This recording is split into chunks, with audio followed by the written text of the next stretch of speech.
नमस्कार, संकल्प क्लासेस के YouTube चैनल पर आपका हार्दिक स्वागत है।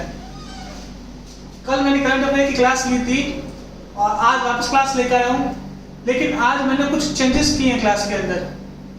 मैं आपके लिए 5 क्वेश्चन हर दिन लेके आऊँगा एज ए क्विज। आप उसको एज ए क्विज की तरह क्वेश्चन देना और उसके बाद उसके आंसर देना। नीचे कमेंट बॉक्स में उस 5 क्वेश्चन के आंसर देना, तब आपको पता चलेगा कि आपकी करंट अफेयर की स्थिति क्या है। क्लियर? अब आज चालू करता हूं कि आज की करंट अफेयर की क्लास। सबसे पहले यह 5 क्वेश्चन है।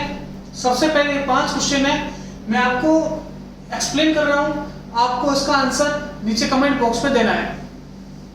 देखिए, सबसे पहला क्वेश्चन है, गोमतेश्वर भगवान की मूर्ति किस राज्य में है? देखिए, गोमतेश्वर भगवान, ये भगवान यह जैन धर्म के भगवान है। कौन से धर्म के भगवान है? जैन धर्म के भगवान है। जैन धर्म के भगवान है। इनको बाहुबली भी बोलते हैं और इनकी जो मूर्ति है वह हासन जिले के अंदर है। हासन जिले के अंदर है। हासन जिले के अंदर है, लेकिन राज्य कौन सा है यह आपको बताना है। क्लियर? दूसरा क्वेश्चन, इंद्रकिला नेशनल पार्क कौन से राज्य में है? कौन सा नेशनल पार्क है? Indrakila national park. Indrakila national park कौन से राज्य में है? तीसरा क्वेश्चन, मानवाधिकार दिवस कब मनाया जाता है? मानवाधिकार दिवस कब मनाया जाता है? चौथा क्वेश्चन, मिस यूनिवर्स प्रतियोगिता 2019 का आयोजन किस शहर में हुआ? देखिए, मैंने आपको बताया था कि जो मिस यूनिवर्स है, मिस यूनिवर्स 2019 की, मिस यूनिवर्स 2019 की वह बनी कौन थी? वह बनी थी जोजीबिनी टूंजी। क्या नाम था उसका? जोजीबिनी टूंजी। जोजीबिनी टूंजी। जोजीबिनी टूंजी मैंने लास्ट क्लास में आपको कवर कराया था और यह साउथ अफ्रीका की है। अब आपको क्वेश्चन पूछा है कि जो यह प्रतियोगिता हुई थी वह कौन से शहर में हुई? अगला और लास्ट क्वेश्चन, गन आइलैंड।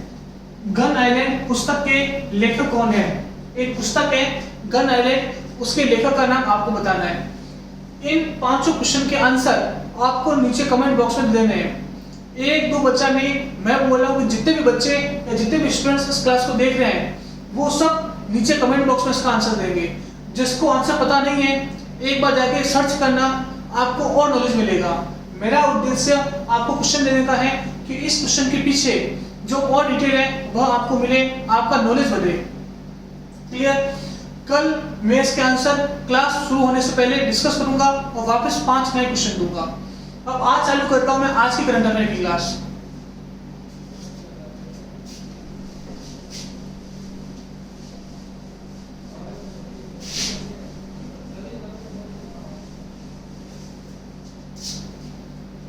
देखिए, रेलवे सुरक्षा बल, देखो, एक होता आरपीएफ। अभी आरपीएफ में वैकेंसी आई थी, आपको पता होगा। आरपीएफ होता है, उसका नाम रेलवे ने बदल दिया है। अब आपको बताना है कि रेलवे सुरक्षा बल, रेलवे प्रोटेक्शन फोर्स का नाम बदलकर क्या कर दिया। तो देखो, इसका आंसर होगा, इसका नाम बदल के किया है, रेलवे सुरक्षा बल का नाम बदल के कर दिया, आगे भारतीय लगा दिया और पीछे सेवा लगा दिया, तो इसका नाम हो गया भारतीय रेलवे सुरक्षा बल सेवा। क्या नाम है? भारतीय रेलवे सुरक्षा बल सेवा। यह नाम हो गया रेलवे सुरक्षा बल का। रेलवे के बारे में मैंने नंबर ऑफ टाइम्स आपको चीजें बताई है। रेलवे के रेल मंत्री कौन है? तो आ जाएगा पीयूष गोयल। रेल मंत्री कौन? पीयूष गोयल। रेलवे बोर्ड के चेयरमैन कौन है? रेलवे बोर्ड के चेयरमैन विनोद कुमार यादव, वीके यादव। विनोद कुमार यादव। ठीक है। रेलवे में जोन कितने हैं? रेलवे में पहले 17 जोन थे, अब एक जोन और ऐड हो गया तो 18वां जोन हो गया। 18वें जोन का नाम क्या है? 18वां जोन का नाम है south coast railway. South coast railway का हेडक्वार्टर कहाँ है? वो है विशाखापट्टनम। ठीक है। इसके बाद मैंने आपको बताया था कि भारत की पहली प्राइवेट रेल, तो भारत की पहली प्राइवेट रेल कौन सी है? तो वह है तेजस। क्या नाम है उसका? तेजस। ठीक है। भारत की सबसे फास्ट चलने वाली ट्रेन, भारत की सबसे फास्ट चलने वाली ट्रेन कौन सी है? तो वह है वंदे भारत। क्या नाम है उसका?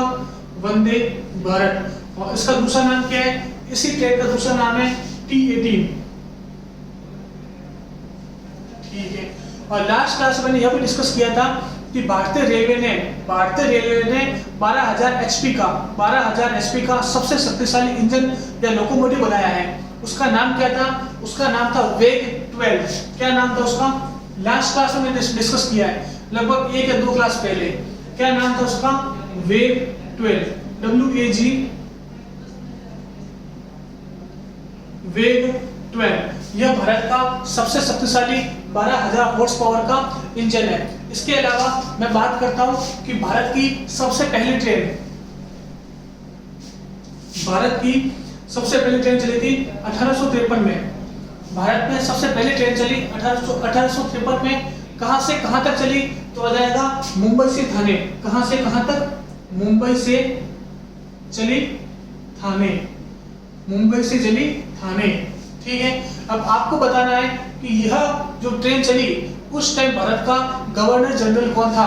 1853 में जो ट्रेन चली थी भारत में पहली, उस समय भारत का गवर्नर जनरल कौन था? Governor general. ठीक है, क्लियर? क्वेश्चन क्लियर हो गया?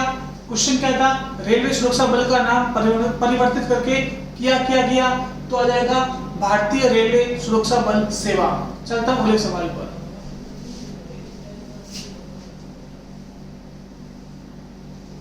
देखिए, बहुत महत्वपूर्ण सवाल है ये वाला। नंबर ऑफ टाइम्स एग्जाम में पूछा गया है, चाहे एसएससी हो, चाहे रेलवे हो, चाहे पटवारी हो। क्वेश्चन बहुत बढ़िया है। क्वेश्चन कौन सा है? भारतीय विज्ञान कांग्रेस का 107वां संस्करण कौन से शहर में आयोजित हुआ? क्वेश्चन को डायरेक्टली याद रख लेना कि जो 107वां भारतीय विज्ञान कांग्रेस का सम्मेलन हुआ है वह कौन से शहर में हुआ है? वह हुआ है बेंगलुरु के अंदर। और बेंगलुरु के अंदर कौन सी यूनिवर्सिटी के अंदर हुआ? तो ध्यान रखना, कृषि विकास यूनिवर्सिटी। यूनिवर्सिटी का नाम क्या है? कृषि विकास विश्वविद्यालय।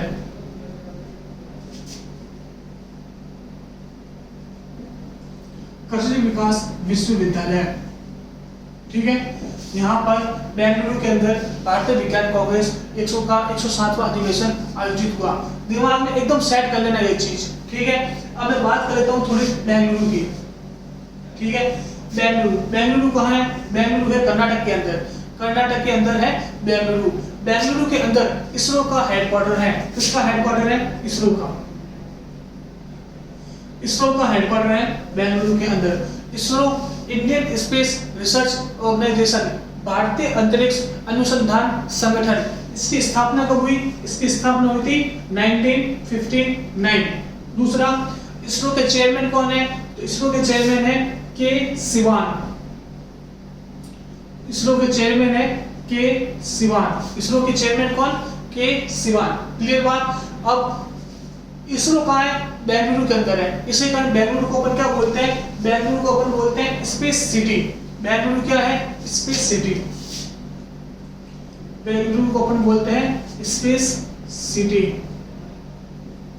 क्लियर? अब बेंगलुरु के अंदर तो हुई एक भारतीय विज्ञान कांग्रेस का 107वां संस्करण। इसके अलावा विश्व कॉफी सम्मेलन 2020 भी बेंगलुरु के अंदर हुआ। बहुत महत्वपूर्ण सवाल है। विश्व कॉफी सम्मेलन 2020 कहाँ हुआ? बेंगलुरु के अंदर हुआ। विश्व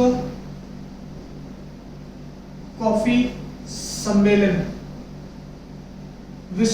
सम्मेलन 2020 यह भी कहाँ हुआ? यह भी हुआ बेंगलुरु के अंदर। मतलब कॉफी सम्मेलन, पूरे विश्व की कॉफी सम्मेलन भारत में होना बहुत बड़ी बात है। क्लियर? ये कहाँ हुआ? बेंगलुरु के अंदर हुआ। उम्मीद करता हूं कि सवाल समझ में आया होगा। चलता हूं अगले सवाल पर।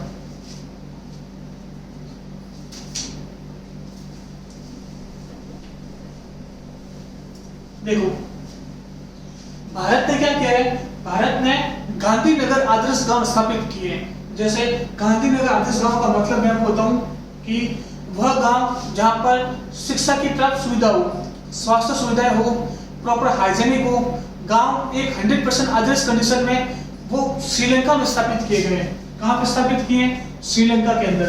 किसने स्थापित किए हैं? भारत की सहायता से स्थापित हुए श्रीलंका के अंदर। क्लियर? आज गांव का नाम क्या है? गांधीनगर आदर्श गांव। क्लियर? अब श्रीलंका, श्रीलंका की राजधानी क्या है? श्रीलंका की राजधानी है श्री जयवर्धनपुरम कोटे। क्या राजधानी है? श्री जयवर्धनपुरम, श्री जयवर्धनपुरम कोटे। अगर बात करता हूं श्रीलंका की वाणिज्यिक राजधानी तो आ जाएगी कोलंबो। श्रीलंका के जो राष्ट्रपति हैं, जो श्रीलंका के राष्ट्रपति हैं, उनका नाम है गोताबाया राजपक्षे। क्या नाम है? गोताबाया राजपक्षे। गोताबाया राजपक्षे, ये तो कौन है? यह है राष्ट्रपति। और अगर बात करता हूं कि प्राइम मिनिस्टर इन्हीं के भाई हैं। प्राइम मिनिस्टर कौन है? गोताबाया राजपक्षे के ही भाई हैं, उनका नाम है महिंद्रा राजपक्षे। महिंद्रा राजपक्षे, महिंद्रा राजपक्षे श्रीलंका के प्राइम मिनिस्टर हैं। ठीक है, इसके बाद मैं आपको क्या बताया था, मैंने आपको कि भारत और श्रीलंका के बीच में कौन सी जल संधि है। देखिए, ये है भारत और यहाँ पे है श्रीलंका। तो भारत और श्रीलंका के बीच में कौन सी जल संधि है? तो वह है पाक जल संधि। पाक जल संधि। क्लियर बात? इसके अलावा श्रीलंका का एक पोर्ट भारत के पास भी है। श्रीलंका का एक बंदरगाह भारत ने लीज पे ले रखा है और उस बंदरगाह का नाम है त्रिनकोमाली। त्रिनकोमाली, यह श्रीलंका का एक बंदरगाह है जो भारत के पास है। श्रीलंका का एक बंदरगाह चीन के पास भी है और उसका नाम है हम्बनटोटा। उम्मीद करता हूं कि ये सब चीजें श्रीलंका और भारत के बीच में आपको समझ में आई होगी। चलता हूं अगले सवाल पर। देखो, एक महत्वपूर्ण सम्मेलन और आया, वह है बायो एशिया 2020 का सम्मेलन। क्या है? बायो एशिया 2020 का सम्मेलन। क्या हुआ कि यह सम्मेलन कहाँ आयोजित हुआ? यह सम्मेलन हुआ है भारत में, हैदराबाद में, और यह भी बहुत महत्वपूर्ण सम्मेलन है। ये जो वैश्विक स्तर के सम्मेलन होते हैं जहाँ पर बड़े बड़े लोग आते हैं, वो बहुत महत्वपूर्ण होते हैं। ऐसे समिट भारत में होना भारत के लिए गर्व की बात है। और ये सवाल एग्जाम में एज इट इज पूछ लेते हैं कि बायो एशिया 2020 सम्मेलन कहाँ हुआ, और ये क्वेश्चन एक दो बार एग्जाम में आ भी रखा है। एसएससी के एग्जाम में या दूसरे कोई एग्जाम तक, बिहार के पुलिस कांस्टेबल एग्जाम में, इस तरह के एग्जाम में ये क्वेश्चन आ भी रखे हैं। हैदराबाद के अंदर हुआ। अब हैदराबाद कहाँ है? तो हैदराबाद है तेलंगाना की राजधानी। हैदराबाद है तेलंगाना की राजधानी। तेलंगाना की राजधानी है हैदराबाद। क्लियर? अब मैं दूसरी बात करता हूं तेलंगाना की। तेलंगाना के जो सीएम है, तेलंगाना के सीएम का नाम क्या है? चंद्रशेखर राव। चंद्रशेखर राव, चंद्रशेखर राव तेलंगाना के सीएम है। ठीक है, अब आपको बताना है कि तेलंगाना राज्य कब बना। तेलंगाना आंध्र प्रदेश से अलग होकर एक राज्य बना था। अब आपको बताना है कि वो राज्य कब बना। इसके अलावा तेलंगाना के जो गवर्नर है, राज्यपाल है, उनका नाम है तमिलसाई सुंदरराजन। क्या नाम है? तमिलसाई सुंदरराजन। तमिलसाई सुंदरराजन, तमिलसाई सुंदरराजन तेलंगाना के गवर्नर है। तेलंगाना की राजधानी हैदराबाद हुई गई। इसके अलावा तेलंगाना के अंदर दो बांध है, दो बांध तेलंगाना के अंदर है। वो नाम ध्यान रखना, कौन कौन से बांध तेलंगाना के अंदर है। एक तो है नागार्जुन सागर डैम, नागार्जुन सागर बांध। क्या नाम है बांध का? वो है नागार्जुन सागर बांध। क्लियर? और दूसरा जो बांध है उसका नाम है श्रीशैलम, श्रीशैलम बांध। क्या नाम है? श्रीशैलम बांध। क्लियर?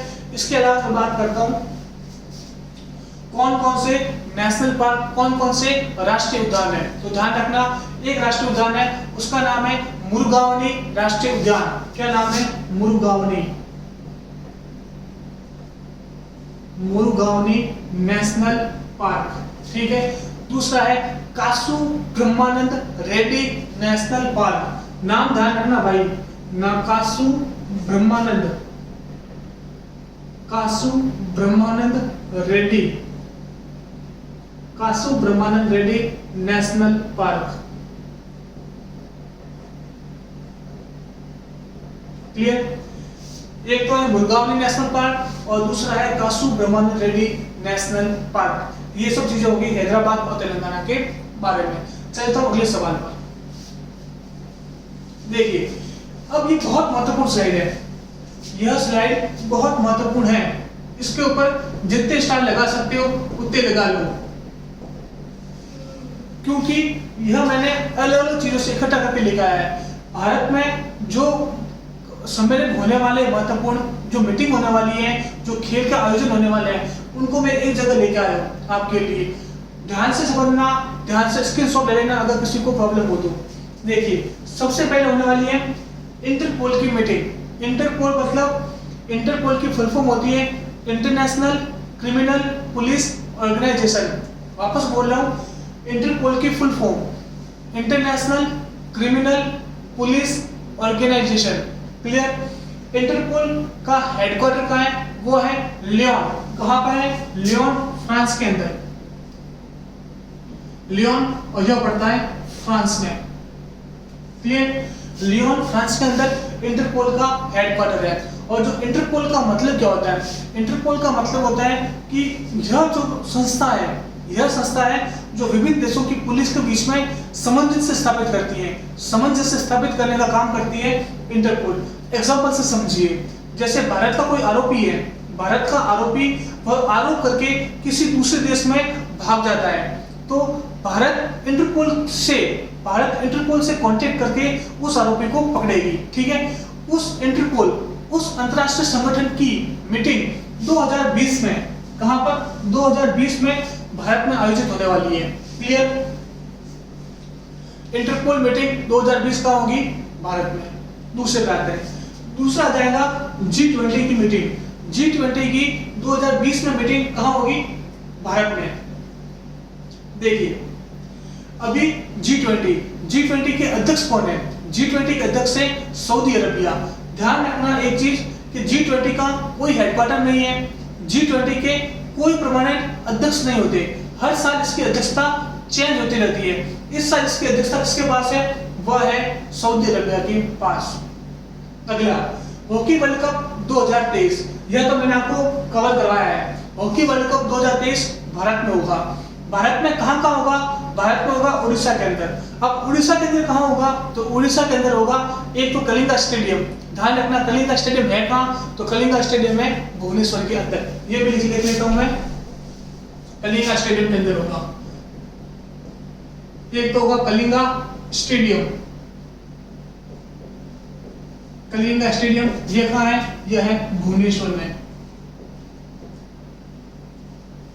कलिंगा स्टेडियम होगा, वह है भुवनेश्वर में। और दूसरा है बिरजू पटनायक हॉकी स्टेडियम। कहां पर है? Birju Patnaik, Birju Patnaik hockey stadium. और ये कहां है? यह है राउरकेला में, राउरकेला। यह है राउरकेला के अंदर। इन दो स्टेडियम में होगा हॉकी वर्ल्ड कप 2023। अगला आईसीसी का क्रिकेट वर्ल्ड कप। आईसीसी का क्रिकेट वर्ल्ड कप 2023 यह भी होगा भारत के अंदर। मैंने बताया था आईसीसी का जो क्रिकेट वर्ल्ड कप है 2019 में, वह कहां हुआ था? वह हुआ था इंग्लैंड के अंदर। जीता कौन था? इंग्लैंड। हराया किसको था? न्यूजीलैंड को। ICC international cricket organisation. Clear? स्थापना 1909। अध्यक्ष शशांक मनोहर, सीईओ मनु सहानी। ये सब चीजें मैंने नंबर ऑफ टाइम्स आपको रिवाइज करवाई है। और मैं ये बोल रहा हूँ कि जो भी पिछली क्लासें हैं उनको भी बार बार देखो। जितनी बार आप देखोगे आपका रिवीजन उतना अच्छा होता चला जाएगा। इसके अलावा hockey world cup, hockey world cup मैंने बताया था अंतरराष्ट्रीय हॉकी संगठन, अंतरराष्ट्रीय हॉकी संगठन का जो मुख्यालय था वह कहाँ था? वह था स्विट्जरलैंड के अंदर। इसके अलावा इसके जो अध्यक्ष है वह कौन है, वह भारत के हैं, उनका नाम है नरेंद्र बत्रा। सब चीजें मैंने आपको क्लियर करवा रखी है, एक बार वापस क्लियर हो रही है। इसके अलावा जो वर्ल्ड डेयरी समिट है यह भी 2022 में भारत में होगा। ध्यान से देख लेना, ये 5 चीजें एग्जाम के अंदर इन 5 में से एक क्वेश्चन पक्का मान के चलो। आप कोई भी एग्जाम के अंदर इन 5 में से क्वेश्चन एक न एक आ ही जाएगा। क्लियर? चलता हूं अगले सवाल पर।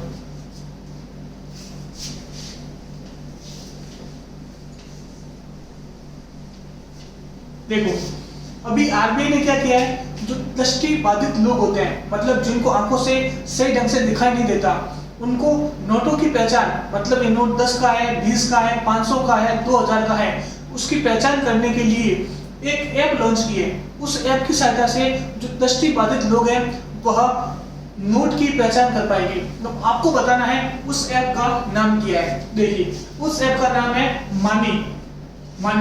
मानी मतलब मोबाइल एडेड नोट आइडेंटिफायर। क्या नाम है इसका? मानी मतलब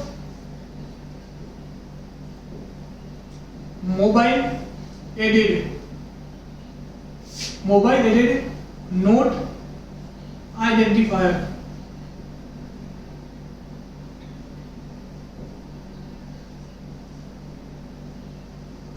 मोबाइल एडेड नोट आइडेंटिफायर मतलब नोट को आइडेंटिफाई मतलब पहचान करना, मोबाइल की एडिट मतलब सहायता से। क्या है? नोट को मोबाइल की सहायता से पहचान करना। इस ऐप का नाम है मानी मतलब मोबाइल एडेड नोट आइडेंटिफायर। उम्मीद करता हूँ समझ आया होगा। अब थोड़ी बात कर लेते हैं आरबीआई की। मैंने 2 दिन पहले क्वेश्चन करवाया था कि आरबीआई ने रेपो रेट कितनी की है। तो आरबीआई ने रेपो रेट कितनी की थी? वह थी 4%। क्लियर?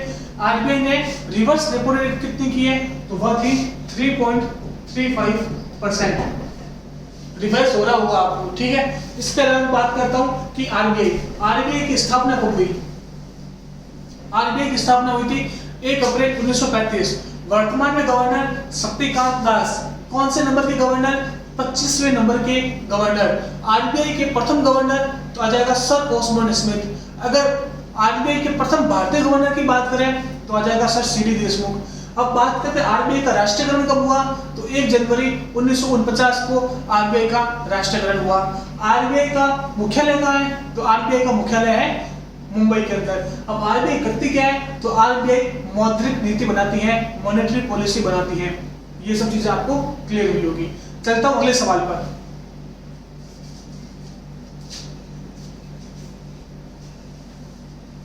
देखिए, वापस आईसीसी का क्वेश्चन आ गया। अब देखिए, अपन लोग देखते हैं कि जब पुरुषों का क्रिकेट वर्ल्ड कप होता है तो बहुत लोग रुचि लेते हैं, बहुत लोग इकट्ठे होते हैं, बहुत लोग एक टीवी के सामने बैठ के मैच को एंजॉय करते हैं। लेकिन यही महिलाओं का क्रिकेट वर्ल्ड कप होता है तो लोगों में इतनी रुचि नहीं होती है। तो अभी आईसीसी ने क्या किया है? आईसीसी मतलब अंतर्राष्ट्रीय क्रिकेट संगठन। इसने क्या किया है कि क्रिकेट को बढ़ावा देने के लिए, महिला क्रिकेट को बढ़ावा देने के लिए एक अभियान लॉन्च किया है। अब आपको बताना है उस अभियान का नाम क्या है। तो देखिए, उस अभियान का नाम है 100% क्रिकेट। क्या नाम है? 100% क्रिकेट। यह किसने लॉन्च किया है? यह किया है अंतर्राष्ट्रीय क्रिकेट संगठन ने। क्लियर? किसके लिए लॉन्च किया है? महिला क्रिकेट को बढ़ावा देने के लिए।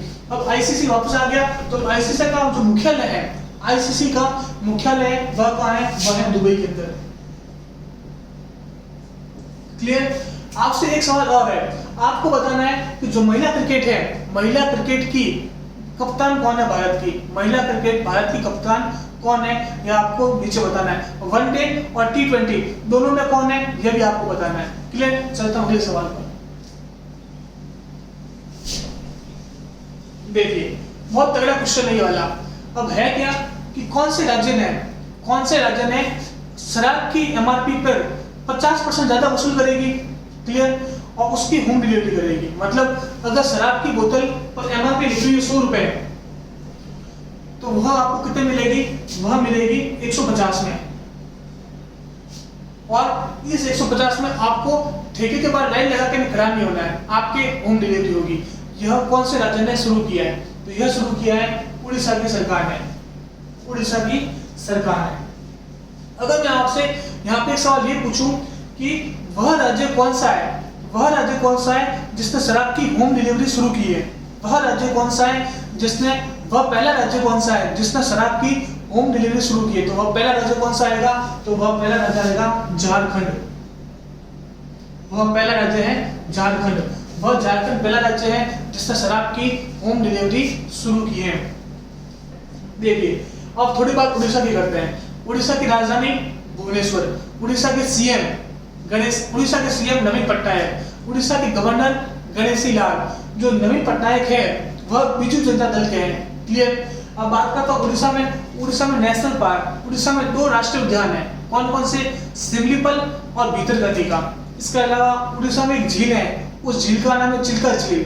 और चिल्का झील दुनिया की एकमात्र कोस्टल लगून झील है, सबसे बड़ी। ये भी बात क्लियर। उड़ीसा में गहीमठ बीच है और रसीगुल्ला बीच है। उड़ीसा के अंदर एक बीच और है, और उसका नाम है चंद्रभागा बीच। चंद्रभागा बीच, और यह भारत का एकमात्र ब्लू टैग बीच है। ठीक है, चंद्रभागा बीच उड़ीसा के अंदर है, थोड़ा ध्यान रख लेना। चंद्रभागा बीच कहाँ है? वह है उड़ीसा के अंदर। इंपॉर्टेंट क्वेश्चन है, चंद्रभागा बीच कहाँ है? क्लियर। चलता हूं अगले सवाल पर।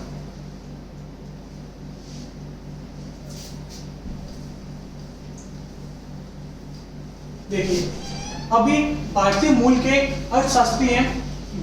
के अर्थशास्त्री को दक्षिण एशिया में जलवायु परिवर्तन और आपदा प्रबंधन को देखने के लिए विश्व बैंक द्वारा एक महत्वपूर्ण पद पर नियुक्त किया गया। अब वह इंसान कौन है? देखिए वह इंसान है आभास झा है,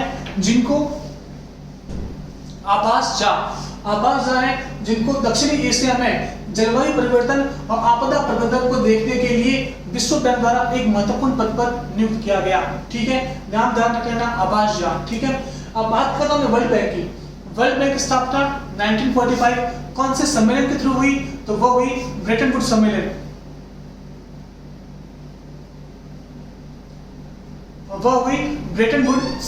क्लियर। अब विश्व बैंक के जो अध्यक्ष हैं उनका नाम क्या है? उनका नाम है डेविड मालपास। क्या नाम है? David Malpass. इसके अलावा जो इसकी एमडी है और सीएफओ है उनका नाम भारत की है, उनका नाम अंशुल खान। और 2 दिन पहले मैंने बताया आपको कि विश्व बैंक की उपाध्यक्ष और मुख्य अर्थशास्त्री नियुक्त की गई। उनका नाम क्या था? कार्मेन रेनहार्ट थी, वो भी नियुक्त की गई है। क्लियर। वर्ल्ड बैंक के साथ साथ आईएमएफ की भी स्थापना हुई थी। आईएमएफ मतलब अंतर्राष्ट्रीय मुद्रा कोष। विश्व बैंक का हेडक्वार्टर वाशिंगटन डीसी। ये सब चीजें आपको क्लियर हुई होगी। ये आज का अंतिम सवाल था। क्लास को यहीं तक रखते हैं। क्लास को ज्यादा से ज्यादा लाइक, शेयर और सब्सक्राइब करें। जो क्लास के स्टार्टिंग में मैंने आपको 5 क्वेश्चन दिए हैं, उनका आंसर जरूर नीचे कमेंट बॉक्स में दें। क्लियर। धन्यवाद।